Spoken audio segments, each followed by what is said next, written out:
એગ્રોસેલ વતી બધા ખેડૂતનું હાર્દિક સ્વાગત કરું છું। મારો પરિચય મારું નામ છે હરેશ જેઠવા અને અત્યારે અમે આવ્યા છે વેરાવળ તાલુકાના ભેરાડા ગામની અંદર, જ્યાં પ્રગતિશીલ ખેડૂત છે મોહિતભાઈ બારટ। તો એને કહે કે તમે પાયાની અંદરથી મગફળીની અંદર કઈ રીતે બધું વાપરેલું છે અને એનો રિઝલ્ટ કેવા છે, તો આપ ખેડૂતશ્રીને જણાવીએ કે એના મોઢેથી આપણે સાંભળીએ।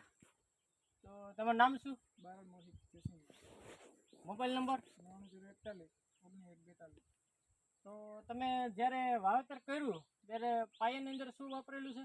મહાલભ ખાતર, બીજું નીમ કે ખોળ, નીમ કે ખોળ, જે લીમડાનો ખોળ વાપરેલો છે અને મહાલભ ખાતર જે વાપરેલું છે, તો લીમડાનો ખોળની અંદર તમારે કેવું રિઝલ્ટ મળ્યું? રિઝલ્ટ સારું મળ્યું છે, કારણ કે દર વર્ષે ગયા વર્ષે તમને કહ્યું હતું, આ જો કંઈ કહ્યું હતું બીજી ફસલમાં આપણે અડદમાં મગમાં કઠોળમાં લીધું હતું, એનું પરિણામ સારું મળેલ છે। મગફળીની અંદર વાપરેલું છે અને લીમ ખોળ વાપરા એ પછી તમને આ મગફળીમાં શું ફેરફાર જોવા મળ્યો? ગયા વર્ષ કરતાં સારું દેખાય છે, દર વર્ષ કરતાં સૂકો નથી આવ્યો। મેઇન પ્રોબ્લેમ સૂકાનો હતો, ફૂગનો અને સુકારાનો।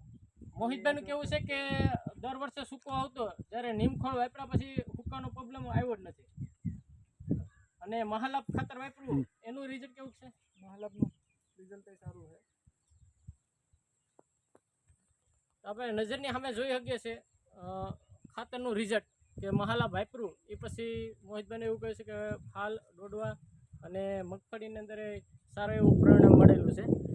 અને બીજું દવાનો ખર્ચો ઓછો આવેલો, દવાનો ખર્ચો ઓછો હા ઓકે। ને જ્યારે છંટકાવ કર્યો ત્યારે શેનો છંટકાવ કર્યો હતો?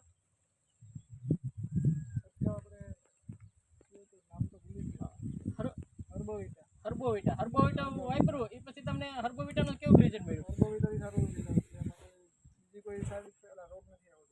હર્બોવિટા વાપર્યા પછી તારો મગફળીની અંદર શું જોવા મળ્યું હતું? થોડીક વધારે ઓલી સારી દેખાડે, અને ફૂલ કેવા?